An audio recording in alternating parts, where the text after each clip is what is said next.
I'm like, how did this man make a holiday song sound like a Negro spiritual? Like, that is powerful. Like, you gotta have soul to do that. Not everybody can do that. I have to use that one. That's cool. Hey everybody, it's William Carter here with InquisitiveCarter.com.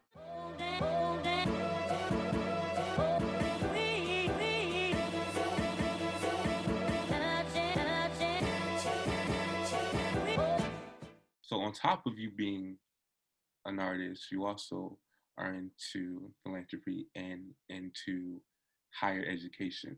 So Right. how was it for you, or how is it for you to mix and put all of those things together?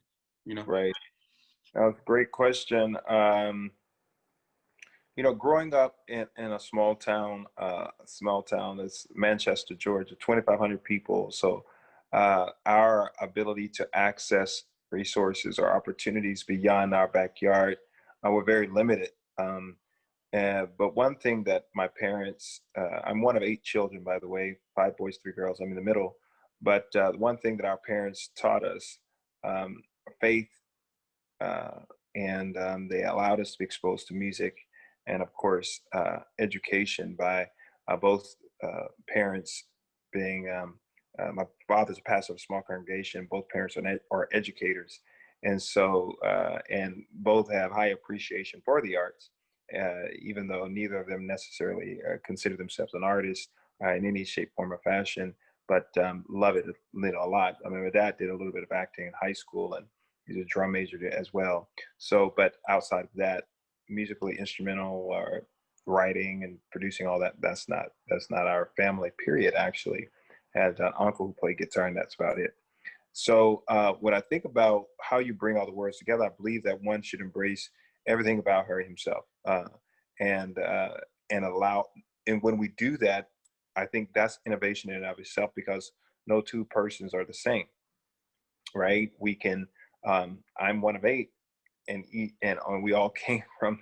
We all share the same parents, and we came from the same city, and so on, and grew up together, and various like experiences, but each takes away something different. And the beauty of creation and the human experience is that everyone experiences, read, see, feel something differently than the other, even when you are uh, biologically connected through your DNA. So I think when we realize how special we are when it comes to what we've been gifted with, our talents, skill set, along with what we've been exposed to and what we've ventured out to explore through the exposure, and allow all of that to come together and create something that is very us, or reflective of us. I think we're all creators, right? We were created to be creators of something, and I believe that something should be good. Often people don't create something good, though we know that. But I think that's what we were created to create, or to recreate something great. And so, because of my background, I was able to really start to pull those different perspectives together, and start to really develop that thought process, and not just maintaining in thought, but also put it to action, because my family, we, my parents encouraged critical thinking and commitment and dedication, and these were our very strong character principles that we were taught. And so I continue to practice that, and expanded upon that. And I can go on and on about just that alone. But you asked one question, I'm giving this dissertation, but they hold. but I like that question, because it's very important to me to share that, because people are like, oh, you do this, why you not that? Why you do this? I think you have to be all of who you are, and find a way to express that in a very synthesized or streamlined way, perhaps, or not. But for me, I found a way to streamline it, and to do it in a very healthy and happy and, peaceful way. And I say peaceful and happy because sometimes we are I've seen or had conversations with folks that, oh, I want to do this, and they start doing this, and they jump up here, and I really haven't taken time to understand how all of who you are can be brought into and can really be synthesized without losing the integrity of any of the skills or talents that you've been entrusted with, and that's very important to me.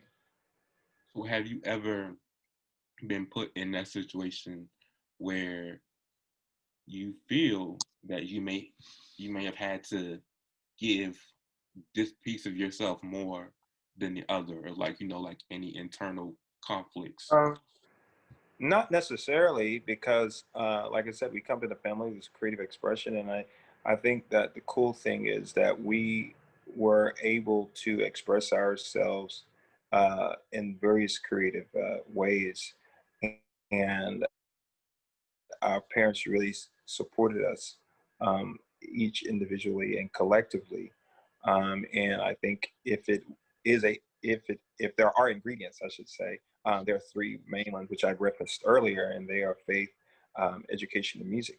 And I think that what gave us this not only foundation but also worthy infrastructure to creating or helping us develop rather to the persons that we have become as a family. And I speak inclusive of my siblings because we're all, and I'm grateful to say, doing really cool things. And what we want to do, we're not in some career we don't want to be in. We are not. We've been very fortunate because we embrace that process. So with those three elements that you mentioned, going into your EP Yeah. frequency, what was that like for you? Because you mentioned those three elements, and when I listened to it, like they were very much heard throughout. So where were you at mentally recording that, especially during the pandemic? Yeah, so that's another great question. You have amazing questions. Basically, you know, I'm a writer, and I'm always writing and recording music and looking to write with other people, with great writers. And so during the lockdown of the global pandemic, I initially had this kind of like fear come up me, like, oh my God, what are we gonna do? And because I'm in the middle of trying to get my sound, get my vibe going. And then, I found this kind of a peace and say, okay, I'm just going to do everything I can to stay safe. I'm going to still exercise. I'm going to do, eat, continue to do all those things I was already doing, but just focus on that positive. And the other thing was how I can, expand my space, right? Where I live to really record and then say, okay, we can send files as long as we still have the internet, up and going. There's nothing wrong with that. We can be in touch with each other. And so that's what happened. And I like to say that, something good came out of this for me. Something great came out of this. And we were able to produce and write complete songs we started that were not completed, or write songs that were not considered being written. Songs that were written, didn't know. It was all able to come together and pull this great body of work that really represented something that I wanted to represent. And that is Inspire Love, really become the sound of hope and the sound of healing through the message of love, right? That and social justice, and those songs like Humanity and Feel Some Kind of Way, and other songs like Cry to Me, Rolling, and Falling for You, and then the family songs like Entangle. So these are songs that really seeks to reflect the human experience as a whole, and to really offer, I think, the soundtrack, or the sounding board, or the sounding room of what one experiences on so many different levels. We all want justice for ourselves. Well, we have to also, as a justice that we want for ourselves or for our loved ones, for those who we don't know, those who are not considered our friends or family. And because we're all human, right? So we all hurt. We have people, we've experienced losses at various different levels. And some point in our lives, if you haven't, you will. It's the human experience. We all desire love in some very passionate and compassionate way. and romantic way at some point in life with something or someone. And I should say someone or something, but but you get the point. So the point, the essence that we the EP is about frequency, the frequency in which we live on a day-to-day basis that we vibrate on. And we have the power of choice is that we can choose to vibrate in this very positive space, or we can, disregard and not embrace our resilience, that exists in the world, and can make it our own, and feeling more towards the negativity. But what I hope when you hear the music, it is a sounding, it's a bell. It's that says, "Hey, wake up!" Something that's in us that maybe asleep, or maybe you know there and we didn't know it was there, or maybe we did know it was there but we were distracted. And this is a bell to call us back to that, to center us, to center our thought. And so that's really the backdrop to everything, like Falling for You and Cry to Me and Roland and Feel Some Kind of Way and Humanity and Entangled. And so I'm really, really super, super excited about what we're able to create. No, it was really genuinely like, really good. Like everything that you said prior to, like I said, you can hear it throughout. And that was moments of like, you put something on and you like put it on, but you'll listen to it, but you're not really listening to it. And then there are Right. moments where you listen to it and you like, oh, and it hits you. Like it hits a little different. Right, right, right. And that's what we wanted to do. We wanted to be sonically a certain way that it really triggers those frequencies that's in the human experience. And we just want to get more people listening and watching, because I think that we were grateful that we hit the charts.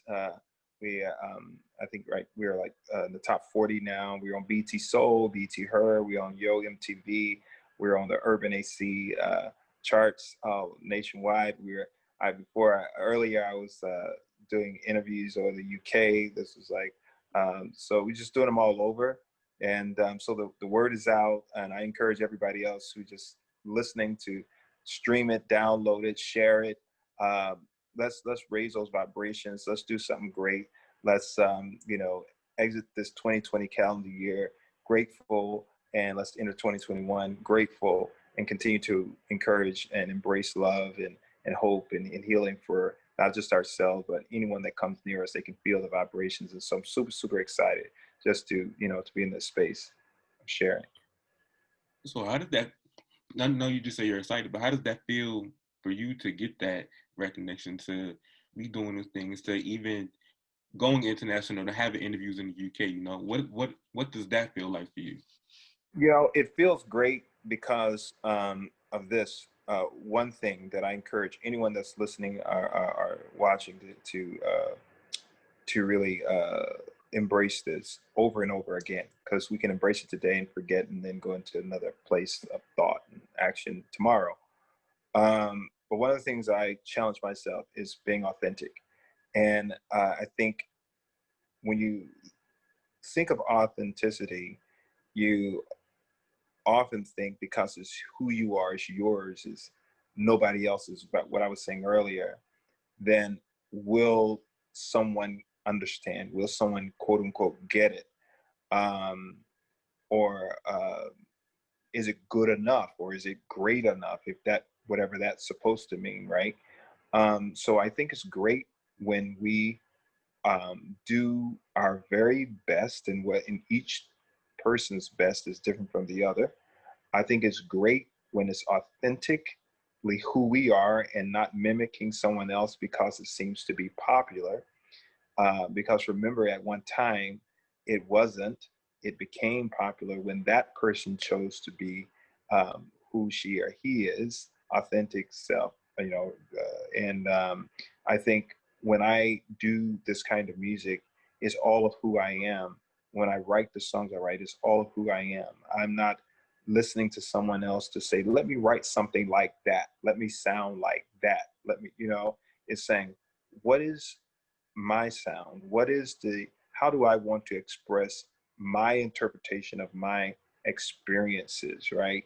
Not just now, but from yesterday, today, and as we look at the possibility of tomorrow, what does that feel like?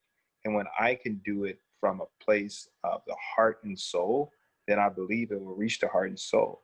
And it's not just in music, it's for anyone who's listening who may be a teacher, who may be a fire person, who may be a police or a nurse or a doctor or, a host or curator, whatever your job is, a camera person, a street sweeper, an elected official, whatever you are called to do, and you do it authentically and be authentically the good you, because I believe good exists in all of us. I think that you will, do great things, and that is greatness, whether it's, on the national charts or just on your charts.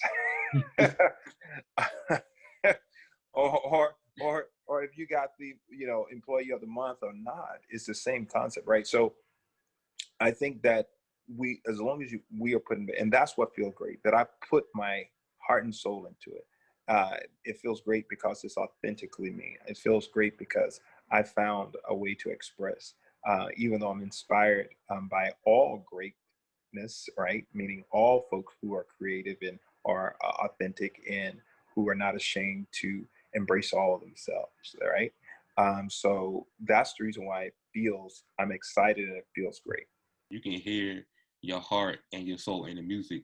Even the Christmas single, I'm like, how did this man make a holiday song sound like a Negro spiritual? Like, that is powerful. Like, you gotta have soul to do that. Not everybody can do that. I have to use that one. That's cool.